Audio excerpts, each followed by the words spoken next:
whole bio was going to get read. Very awkward to hear. Someone talks like, I did stalk all of our panelists on social media. Awesome. So someone on this panel went to school with our president. Someone was a former model. Someone is an avid golfer, and someone is an avid salsa dancer. So you can guess who those people are. No comment. So today we want to talk about entrepreneurship, talk about the path to entrepreneurship, and specifically about risk and innovation. Sometimes it can seem like a really daunting thing to start a business, and we want to talk about what that looks like and how you can leverage where you are today, whether you're still in school or going to school, or how you build those relationships and manage risk. So getting started, I would love to hear everyone just do a quick intro on how they found their path to entrepreneurship and a little bit about their current business. Okay, so I started my first business during the dot-com boom. It totally failed because we did not talk to customers enough. But I did make angel investments back then. Then when the dot-com boom crashed, I focused on my day job like a big boy. I was a lawyer and a Wall Street guy. And then in 2012, I started getting back into investing, and then I started a company in 2013 called Gang Ventures. That's just really my money, but it formalized kind of my investments and made me look more serious, and that's how I was able to get our awesome investor, Gracie Chen, who's in the audience. If you guys want investment from my company, go to her or my wife. They are the two people with power, not me. Women in business. Exactly. And then I started a pre-accelerator, and we got, in our first batch, Cassie and other great entrepreneurs. And the pre-accelerator, the purpose there, I started that company because I saw a void where companies were not getting trained, especially when from underrepresented communities, so women, African Americans, Hispanics, and others who are non-traditional founders, maybe older founders. So we have well over half of our batch fit that profile. Anyway, some token white males, no offense, this is recorded. But so basically, yeah, you just gotta, like what I learned from failing back in the 1990s was that you just have to start, and then you have to constantly test and iterate, and then we'll talk about that later. We're not there yet. Okay, now I understand. He's actually my mentor, and I'm in his pre-accelerator, and you're always telling me to do user tests. So now I know why. He's like, have you done user tests? I'm like, yeah, 25. He's like, do more. So now I know. Cassie Betts, as the girl said earlier, CEO and founder of District2.co. It's a fashion tech company. I've been in the fashion industry for about 17 years now. Have worked for some pretty big companies, Disney, a big denim company named Boom Boom, a junior denim company that sells to a lot of names that you would know. But I just realized, I think the turning point of when I wanted to start my own company was when I was sitting there in a conference room with Otis students, and my sales rep says, Cassie and I have generated $25 million for the company, and I was like, wait, what? I knew it, but it was like when she said it, I thought about my salary, and I thought about how I wasn't getting any stock options in the company, and I thought I needed to start my own business. So I did that in 2007. I have worked for myself in fashion since 2007, basically consulting for other fashion companies, and now I started a tech company that connects fashion designers and brands with the contractors. So a designer would post a project, and contractors and factories could bid on the project. They could hire them on our platform. First of all, I want to acknowledge all of you for being here, taking a path into your careers or in college life. My name is Veronica Corona, and I started my business 5 years ago. I didn't think I wanted to be in business. It happened by chance. One of the things I discovered about myself, it's important to believe in yourself. That's number one. And follow your passion. Believe it or not, I'm very passionate about keeping it clean. I take a pride at walking a building and it's clean, not just the smell, because the smell is like a disguise. It's when you walk into a building and you see that it's clean. I like that. I'm pretty clean myself. There's no accident I'm in the business. I've been in the janitorial business 15 years. I worked for 2 large companies, For one, I was a branch manager. For another, I was the general manager for the West Coast. And everything happened because a customer said to me, this changed my life. She said, gave us an account, and she said to me, Veronica, the only reason I'm giving you this account is because of you. I don't even like your boss. That customer got me started. She says, you are such a hardworking and dedicated person. If you were to have your own business, I would give you this building. And I said, okay, I'll take it. And then when I said that, I'm like, did I say that out loud? Or did I say it inside? And no, I said it out loud because the next words out of her mouth said, okay, well, you need to give me insurance. I said, done. I called my friend who already had a business. And before you know it, we've been in business. March 1st will be 5 years. We went from having one contract to now having, we've grown the company in 3 years. We grew it to $1 million, and we're at 1.8 right now. So, Veronica, I don't want to interject, but can you share the timeline between when she said, I'll give you a building and when your project started? 2 weeks. I had just given a 2-week notice to the company I was working for. So when she called me, I'm like, you and I need to talk. And she's like, you don't sound enthusiastic about this building. I said, we need to talk. I said, I just gave my resignation notice. And she's like, what happened? So I told her what happened. And that's when she said, well, I'm giving it to you because of you, not your boss. So I had 2 weeks to prepare. And that evening, we started November 1st of 2009. It's a 300,000 square foot facility, so it was huge. And my business partner and I and our crew worked till 4 o'clock in the morning to get the place clean because nobody knew the building. So we all had to learn the building. But if I had to do it all over again, I would. I want to say I went from 6 figures. I shared this with Kimberley earlier. I didn't know if I wanted to be an entrepreneur because I was earning 6 figures. Living the life I thought, but I wasn't happy because it's not always about the money. And so I was earning 6 figures. I went from 6 figures to 0 figures, living off my savings, to becoming an entrepreneur, not knowing when I'm going to get paid because sometimes you're the last person to get paid, and I take pride that our janitors have to get paid first because if they're not happy, then my customers will not be happy. So, believe in yourself and follow your passion. So, I'm Analuz. My idea came to me when I was a freshman in college, and I wanted to, so my background is in science and engineering. I'm an earthquake engineer by training, and it came to me because I was sitting there in class thinking, why are we not harnessing energy from earthquakes if it's the equivalent of atomic bombs or more in energy release? And that coupled with my long history of sustainability and trying to, go green. So it came to me, but then I went and talked to a professor and he said to me that I was crazy, that this was too crazy. So then I was like, okay, I guess I won't do it. So many years passed. In grad school, I stayed at Berkeley because I love the place there. And and I was recruited to go to a startup class. They needed engineers. It was through the business school. But it was, at that point, it was between juggling my technical classes and just pretty much, taking off and doing the startup class. So I kind of drew the line there. And so that was the second time I came across, but I was okay, now is not the time. I gotta, do my technical. So then a couple years passed, and then I, got involved with, surrounded by entrepreneurs. My boyfriend himself is an entrepreneur, so, and being amongst all those people, then they, I think I mentioned it at one point that, I had an idea once, back then, and then the question was why aren't you doing it? And then I was like, I guess I can do it. So why not try it now? It's the third calling. By then it had already been 9-10 years that I had this idea. It had developed in my mind. It was always just in my head. And so that was about 6 months ago or so that I was okay, I started considering it more seriously. And then in November, just this past November, I quit my earthquake engineering job. So it was a little scary. Of course, you tell your parents, and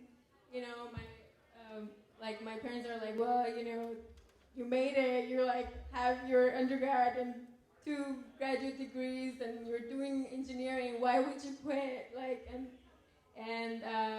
guess to them it didn't make sense. But I was kind of ready to move in a direction where I was willing to put everything at risk because I went into earthquake engineering wanting to save lives and having a lot of impact, and it was great. But I also felt that this idea could, if done right, I could just help so many people, and especially Mother Earth, because we are borrowing her space. We are in her space, so unless we start to work with her to harness energy the clean way and the proper way, we're basically going to deplete everything around. So I believe we can do that, and since then, I've been entrepreneur in the making by accident, I guess. Okay.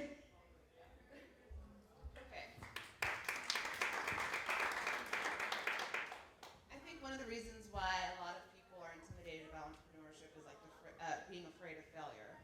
And in the last couple of years, because of Silicon Valley and because of like a lot of the show Silicon Valley and the success of Facebook, I feel like failure has become more accepted. But it's still something that people are really afraid to like talk about and would like to avoid. So in that spirit, I would love to publicly talk about a failure and how we overcome it. If anyone would want to share a story of a failure and what they learned from it and how they move forward, or failing up, as I like to say.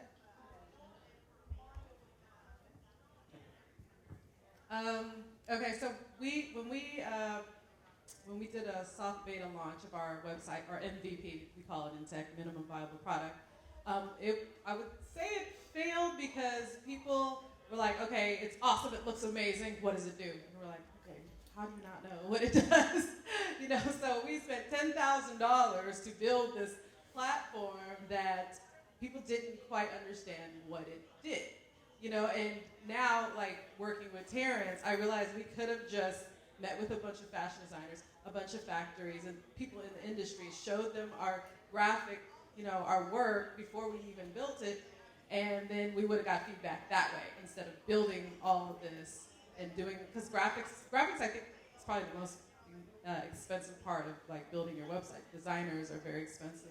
But we could have just made it functional enough and just built it kind of more, I hate to say sloppy, because I'm such a perfectionist and I love the aesthetics. I'm a designer, so I love things to be pretty. But it was like beautiful, but people were confused. So that was what I learned in failing, was that you need to learn to fail fast, go faster, don't try to be a perfectionist, get it out. And one thing I would advise everyone on is stop researching so much. People research for like 5 years. I know people who research. I'm like, when are you going to do this idea you have? They're like, I'm still researching. I'm like, I'm going to need you to put that out now. So that's my advice. Anyone else? One thing I learned about failure is that you may have a failure, but doesn't mean you're a failure. That's really important. Throughout the 5 years, I've lost like 3 contracts, and some of them have been significant. And for me, instead of a failure, they have been learning experience of what not to do and what to do the next time. One of the contracts I lost, I came in under, like, very low. I bid it, we provided the janitorial or the proposal, and we came in really low because I wanted the contract. So sometimes that's not good. So technically I was promising, I like to say, I was promising a car detail, and I was only giving them a car wash. So it's very important, and that was a learning experience, because then I lost a contract because we were providing the service. And my customer says, look, I like you, your crew does a great job, but the expectation is not there. And one of the things for me is I pride in the expectation. I take the pride, and that building was not a prideful building. So that was my failure there. I'm trying to underbid to get the contract, and at the end I still lost it.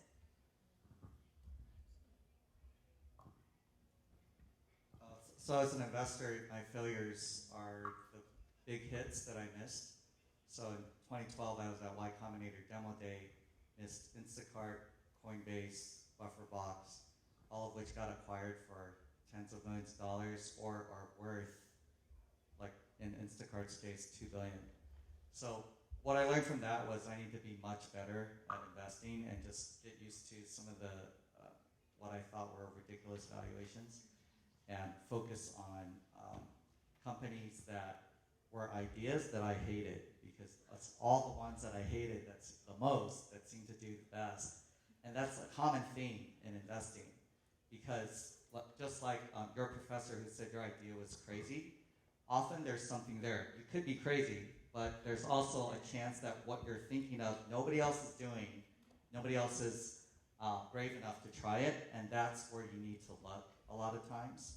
So, Picking off of that, I was working at a bleach company 5 years ago, and the girl next to me and her boyfriend came and mentioned this idea of getting in other people's cars as taxis. That company is now Uber, and she sat next to me for 3 years, and I thought she was like the ditziest chick on the planet. I'm like, that's ridiculous. I would never get in another person's car. And now I'm like a step away from selling my car to only take Uber. So you have to, sometimes the crazy wins, and you have to really believe if you see that vision so strongly, you have to go after it, because people are going to say no. Your friends and family are going to say no. Everyone will say no a lot, and you just have to push through. I mean, the idea of, even now, you want to build an energy company from earthquakes, and I love the idea, like 10 years, but that's like the disruption, right? When someone really strongly believes. So we've talked about failure. I would like to talk about how we could manage failure, and that sounds kind of ridiculous about managing failure. Like, obviously, who wants to plan to fail? But there are steps and ways that you can minimize or maximize failure and learning experiences. So you've talked about iteration and prototyping.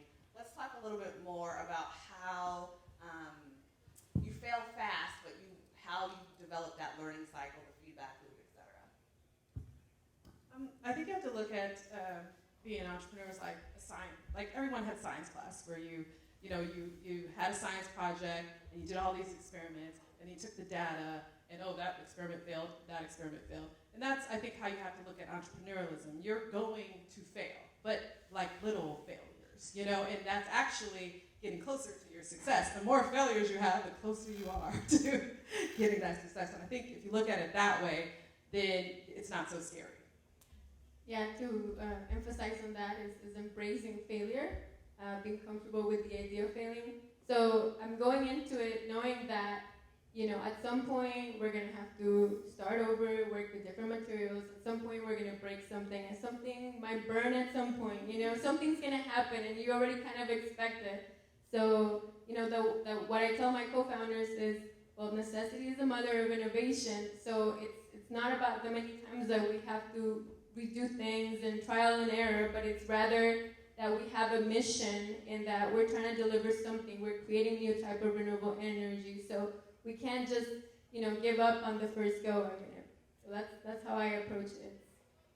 It's okay. Could you talk a little bit more about, so you're trying to harness energy from vibration. So you started with earthquakes. What was the example of a smaller vibration that you currently are working on? So starting from earthquakes to where are you now? Yeah, so part of this many years of thinking was that, okay, so maybe it was too big, maybe people weren't comfortable because they were unpredictable.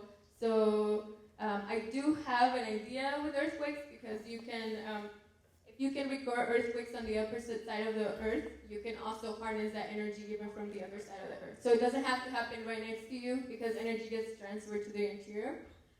But to make it more simple, starting smaller scale, like trains, and we're talking like your washer and dryer.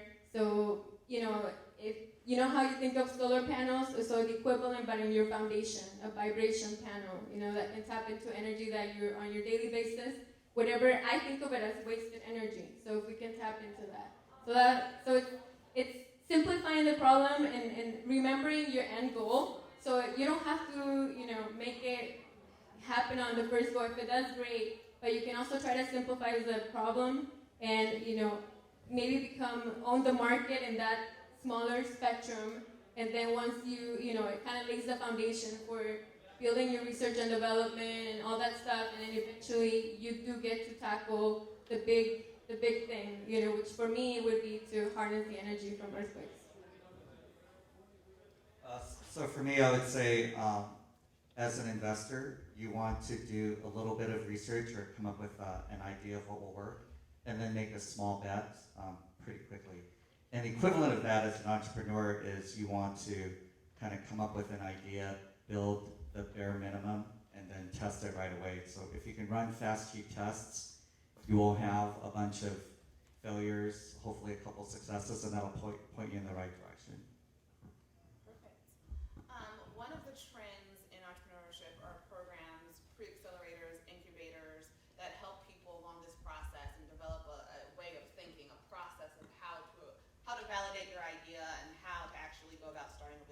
I would love to talk about what programs the panelists have been involved in, or what programs they think would be of interest to the audience.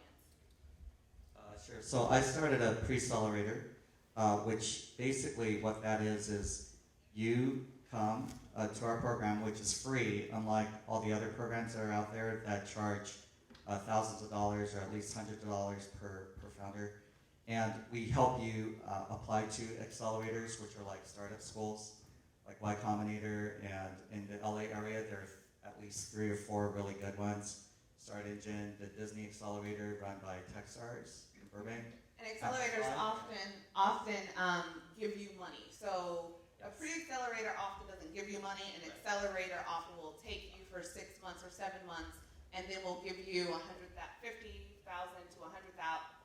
The money varies, and they will take a part of your company, and then at the end, you have a demo day where investors like yourself will then potentially invest in your first round. So it's a pretty prestigious thing, because not only are you learning, but there's money on the table when you start, and then there's potentially even more money when you end. Sorry. Yeah, no, that's exactly right. So one way to think about accelerators is they are kind of like an internship. You don't get paid a lot, but you get cash. And then the pre-accelerator is kind of like college, where you typically pay some cash. I'm sorry, can you repeat that? So the analogy I'm drawing is accelerator is like an internship where, when you get out of college, you get a low-paying job, because they take quite a bit of equity for the amount of money they give you. They'll give you $20,000 for 3 months, up to $120,000 at Y Combinator, at a valuation between $250,000 to $1.7 million is the range. And then the pre-accelerators, like what I do, they typically charge money. We do not, but the others kind of charge money, just like most colleges charge some money. I just finished with a pre-accelerator, Stubbs, Alderton, and Markley's. It's a law firm. I was in a competition, a business competition by a company called Pay It Forward. So I was actually just at a networking event. Networking is the key, I'm going to tell you that right now.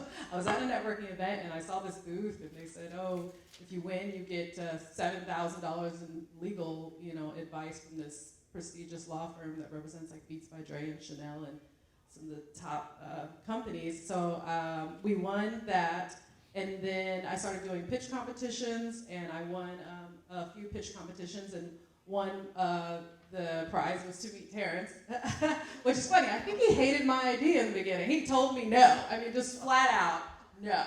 I went back, and he thought I'd never come back, and I did, and changed a couple things, and now I'm here. So, as far as the incubators, accelerators, I think it's all about networking, because if you just go in and send a cold email, they probably won't call you back.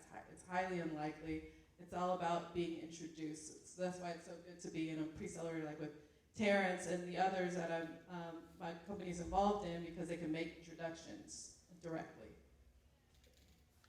I want to add on that networking is so important, because that's where you're going to build relationships, because it's those relationships that are going to get you somewhere else. In addition, whatever your industry is that you decide to go into business, get involved. There's organizations for janitorials that actually are property management organizations, which that's who I work for, property managers that clean the buildings. So very important to get involved in those. In addition, get involved with your local chamber, like the Chamber of Commerce. I'm a member of several chambers, because they also offer courses. I have a friend who was a board member for an organization called National Latina Businesswomen Association, which I'm a member and past president of. I'm proud to say that.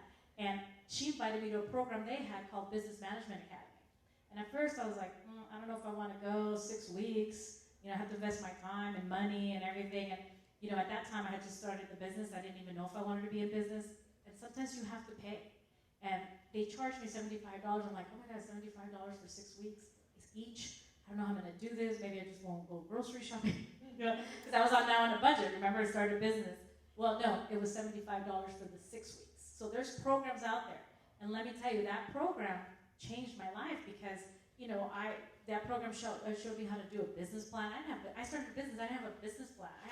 I'm a business major in accounting, but I didn't have a business plan. So there are programs out there, and it's about relationships. And my friend invited me to the program. I got involved with this organization. And being involved in the organization, I'm a big believer that the more you give, the more you receive. I've been very involved with the community and has taken me to other organizations that have different programs. 2 years ago, I graduated from another program at UCLA. I'm sorry for all the Trojans, but go Bruins. UCLA Anderson School of Management, which is MD. It's a management development entrepreneur program for people who are already in business. It's like a $6,000, $8,000 program. I didn't pay anything. I got a scholarship for it. And where I'm going with that, it's not that I deserve the scholarship over anyone else. No, because when you're involved and people see that you're involved in the community, okay? So one of our sponsors for the organization I was president of said, Veronica, you want the scholarship? I'm like, yeah, yes, I'll take it. So, and the reason I'm explaining the story this way is because I'm a firm believer that you get involved, you go out there, you give, you will get a lot more, trust me. And my business throughout that whole process has grown, and I do believe that if you give here, you're going to receive from over here. You're not always going to receive from the same place you're giving, and that's not what it's about. It's really about building relationships, and that's where it's going to be. I want to add to that. I'm grateful and very blessed. I have not have to go knocking on doors or doing cold calling.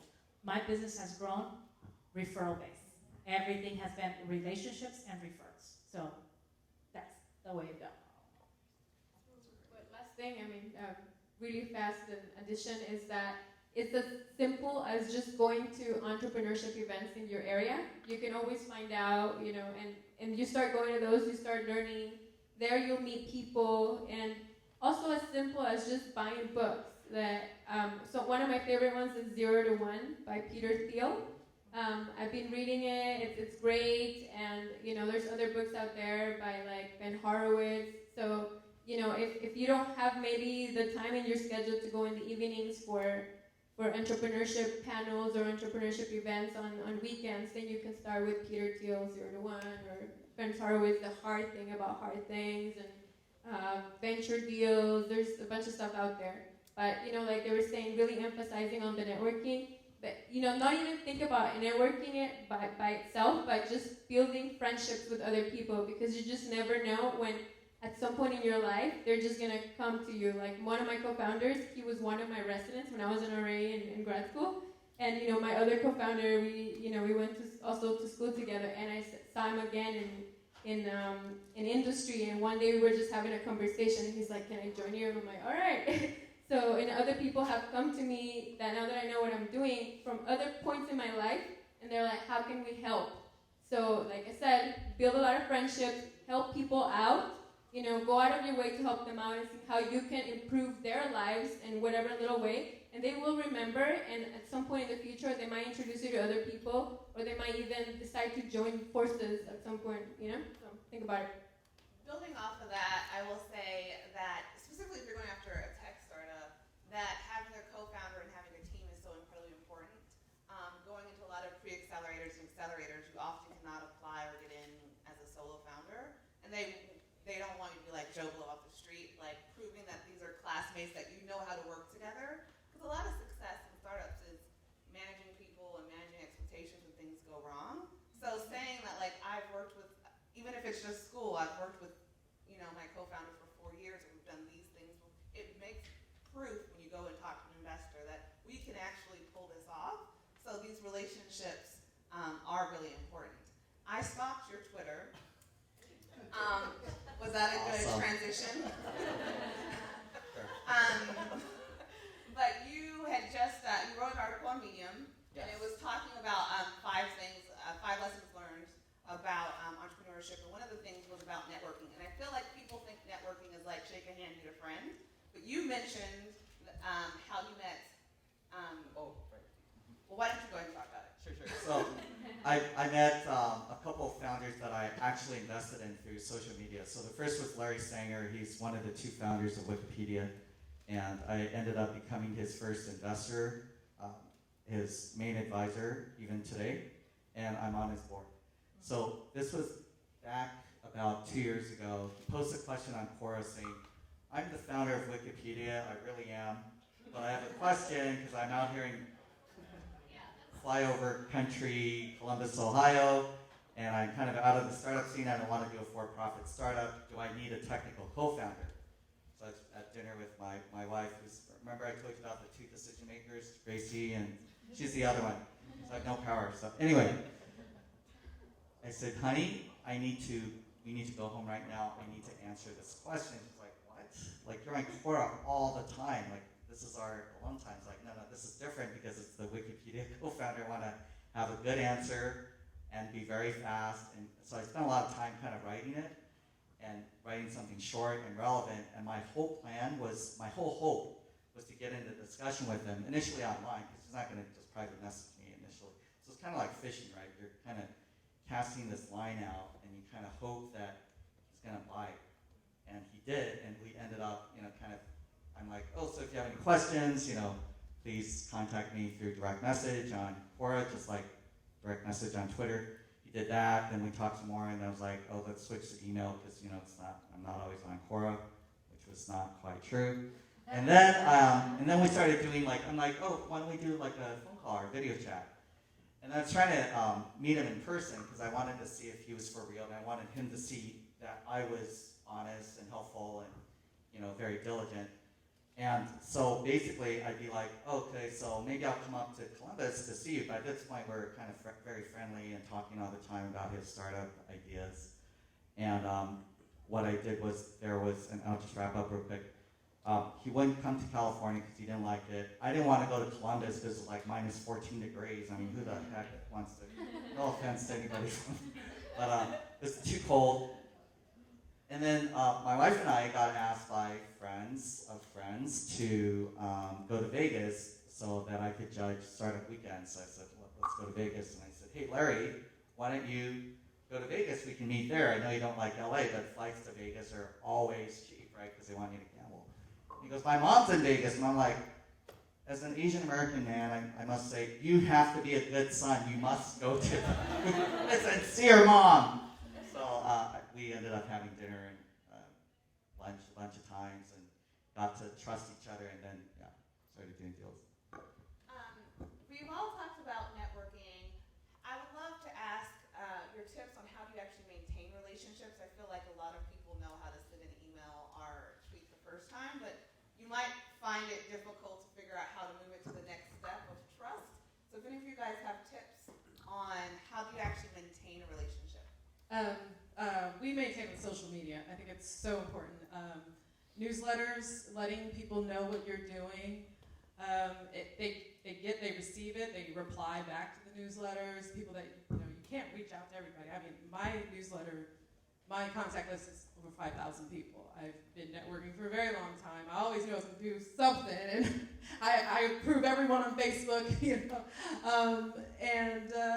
It's social media is big, but also just going out and actually, when you say, oh, we should have lunch sometime, you should really have lunch sometime, but very soon, the next couple of days, as soon as they say that. And you never know who they know, like she was saying earlier. I think that's key. I'm with her about the social media. It's very important. But I'm a firm believer that you have to have in-person relationships. So again, if you're going to do lunch, you need to go to lunch. And I say, just do some lunch sometime. No, just do lunch. How about next week? Because you never know where that's going to lead. Also, when you go to networking events, I suggest you arrive early. Because I'm going to tell you why. As president of past president of this organization, the people that arrived early, guess who they got to talk to? Me. Okay? And they all came to me, and those people today I still have a relationship with. Versus the people that get there later, I don't have a chance to talk to them too often because I'm busy running around. Now that I'm not president, I have a chance to go around and talk to everybody. However, when I go networking, I arrive early. Because who are you going to meet early? You're going to meet the organizers. You're going to meet the people in charge. And especially if they're speakers, you're going to get to meet the speakers before everybody else gets to meet the speakers. And here's the thing. You don't want to go around the room and pass out your cards like you're dealing. There you go. I mean, dealing at the casino, not anything else. Dealing, throwing cards. I want to emphasize on that. You don't want, when you get to know the people, you're going to start getting, because it's not like going to all these different networking events all the time. Because you're going to have to stick to a few that you're going to really connect with and start building relationships there. Then, as you develop those relationships, you continue in touch with them via email. Definitely, if you collect cards, follow up with an email. Learn something personal about them. Because I can tell you that I talk to my customers more about their kids, about where they're going on vacation, than I do about the cleaning of the building. So get to know something personal of them, because if you reach out to me, it's like, oh, Veronica, I remember you talked about being president of an organization. That's a little bit personal because that's something I did as a passion. So learn something personal about that person, and when you follow up with them, you follow up with an email, oh, I hope your kids are doing fine. How's your daughter? We people like to talk about ourselves. We do. And we like to talk about our kids, our husband, our wives, or whatever. We like to talk about ourselves. Pay attention. Let them do the talking, not you. Because I can chat all night, but let them do the talking. Listen carefully to what they have to say, because you will learn something personal about them. So when you reach out to them or you talk to them again, guess what? They'll feel like, oh, she remembers about my daughter or my son or my husband. I don't know, or where I went on vacation. Those are key things. Oh yeah, and what a tool that I use, because I'm one of those people that I'll have like a stack of business cards like this big when I come back from an event, and I have literally talked to and literally know their names and their daughter's names and their dog's names and everything. But it's like this stack, so my co-founder and I would be like, okay, there's got to be a way to deal with all these business cards. There's got to be some technology out there that can deal with this. So we went through a lot, and the best one we found was Evernote. It takes a picture. You press a button, it sends them a LinkedIn invite, and it sends them an email. And they think it's personal. It's kind of like, oh, hey, it was great meeting you, and then they respond, and then you have a conversation. So yeah, that's a good way to keep track of all your business cards. But if it's someone that will help you in your business, potential customer, you definitely want to follow up with a phone call. It's really nice meeting you. I'd like to take you to lunch sometime. That's prospecting. No one makes phone calls anymore.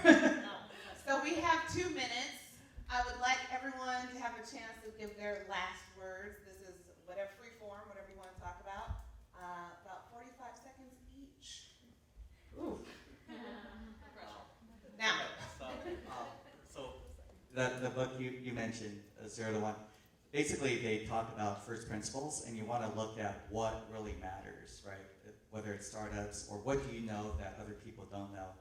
And give yourself a chance. Don't say no to yourself, because you never know what you can achieve. So my classmate happens to be Barack Obama, and if I had known he would be president, I'd be chief of staff, and so would all the other classmates, right? We'd be in high positions. So he did not say no to himself, so I don't want you guys to do that to yourselves, whatever field you choose to go in.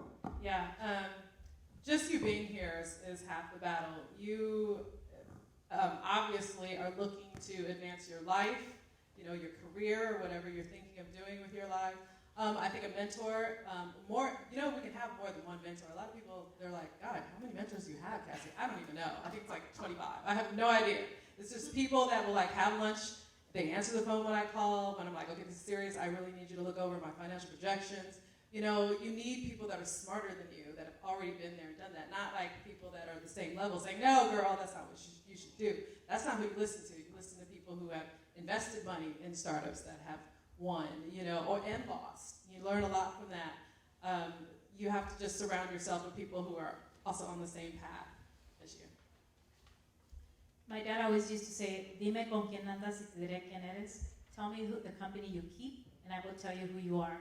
And so on that note, definitely surround yourself by the people that have the same mentality. I have 5 mentors. One of them happens to be my ex-boss, because he started a company in 1956 in the janitorial industry. So yes, I want to learn from him.